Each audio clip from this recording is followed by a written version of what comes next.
Em 1732, enquanto o mundo seguia distraído por seus próprios interesses, dois jovens da Igreja Morávia ouviram o som abafado das correntes, o eco distante das senzalas, as lágrimas silenciosas de homens e mulheres escravizados nas ilhas do Caribe.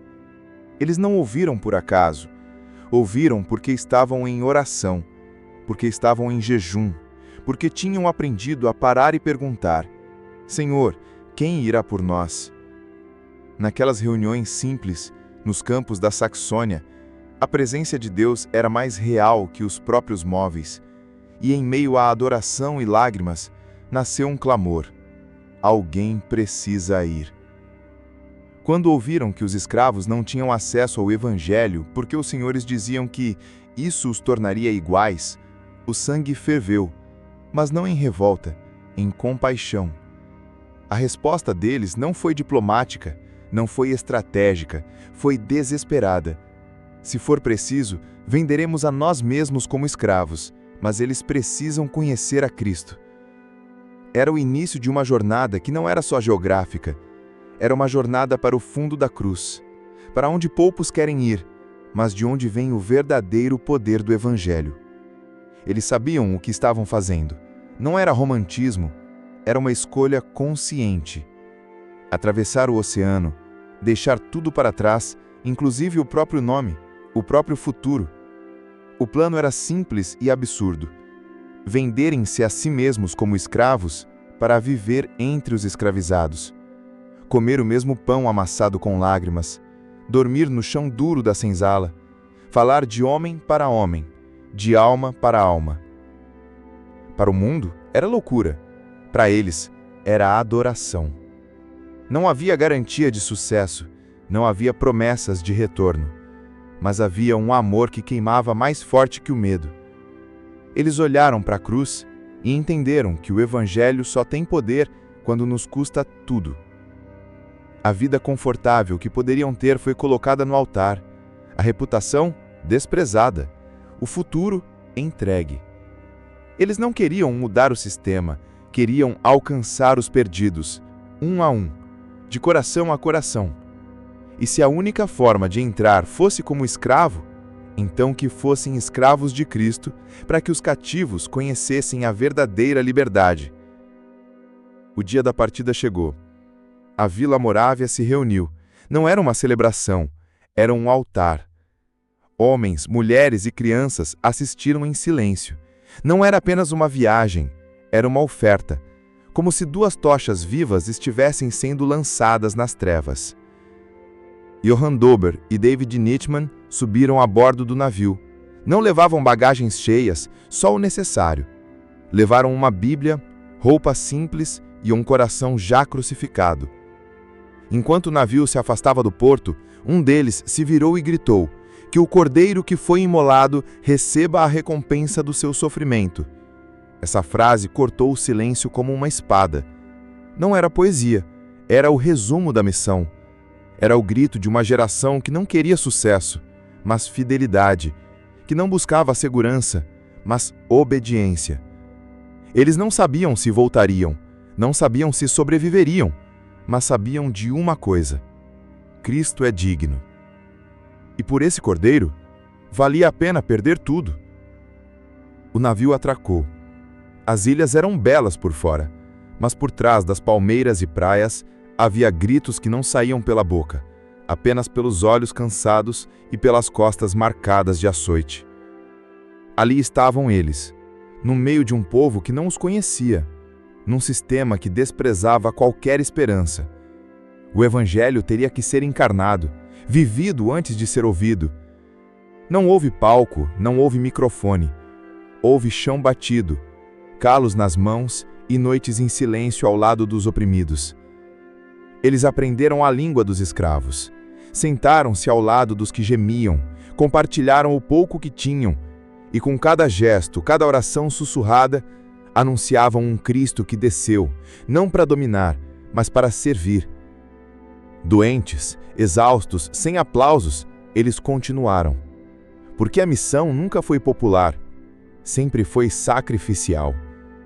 E pouco a pouco, Nas senzalas, nos campos de cana, corações começaram a abrir, não por força, não por imposição, mas por amor. Um evangelho que desce até o fundo do poço é o único que pode levantar alguém do pó. Eles não voltaram para buscar reconhecimento.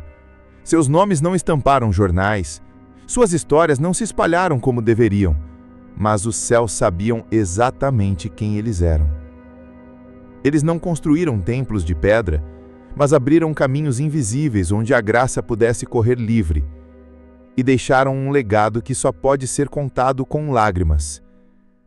Johann Dober e David Nittmann escolheram a renúncia de direitos, de planos, de conforto, por algo infinitamente maior, a recompensa do Cordeiro. Eles entenderam que seguir a Cristo não é adicionar fé à rotina, é perder a vida para encontrá-la. É morrer para si todos os dias por causa daquele que morreu por todos nós. Eles pregaram não só com palavras, mas com os pés descalços, com o corpo fraco, com a alma rendida. E hoje, quando o mundo corre atrás de plataformas, eles ainda nos lembram: o Evangelho não precisa de brilho, precisa de cruz. Essa é a vida que transforma. Não a vida fácil, mas a vida entregue. Não a vida aplaudida, mas a vida consumida.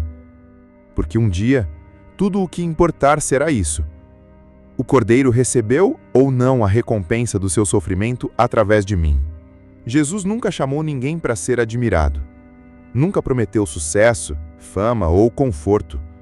O convite foi, e sempre será, para morrer. Quando ele disse: "Se alguém quer vir após mim, negue-se a si mesmo, tome a sua cruz e siga-me", ele estava traçando a estrada do discipulado. E essa estrada sempre começa em um altar, não em um palco. Hoje muitos querem o ministério, mas poucos querem renúncia.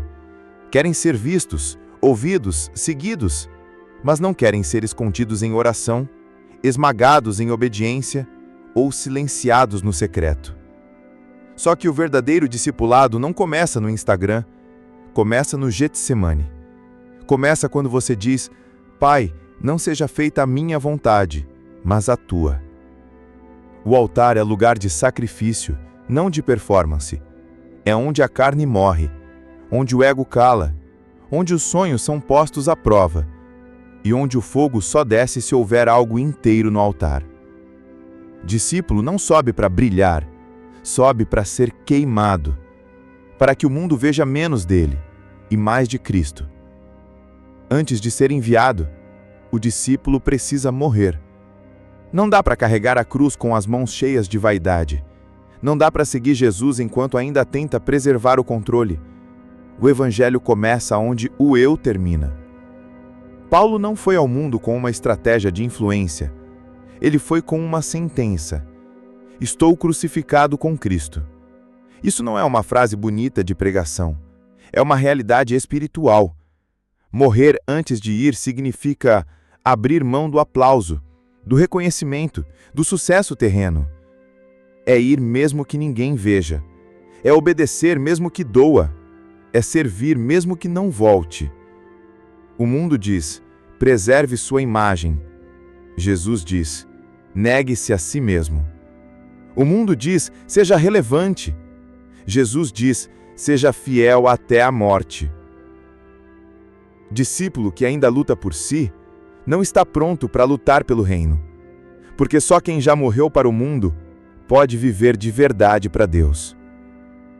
Há uma mentira sendo pregada por aí, que dá para seguir Jesus sem pagar o preço, que dá para andar com a cruz e ainda manter a zona de conforto intacta. Mas o próprio Cristo deixou claro: quem não renuncia a tudo quanto tem, não pode ser meu discípulo. Não é uma sugestão, é um aviso, é uma linha no chão. O Evangelho verdadeiro não te convida para uma vida melhor. Ele te chama para morrer, para viver de verdade. Morrer para o ego, morrer para os planos que não foram entregues, morrer para os pecados escondidos, morrer para os aplausos e os likes. O discipulado de Jesus não é uma adesão à fé, é uma ruptura com o mundo. E a verdade é esta: ou Jesus é tudo, ou ele não é nada. Ou ele reina, ou ele é ignorado. Não há meio termo. Não existe seguir de longe. O preço é alto, mas a glória é eterna.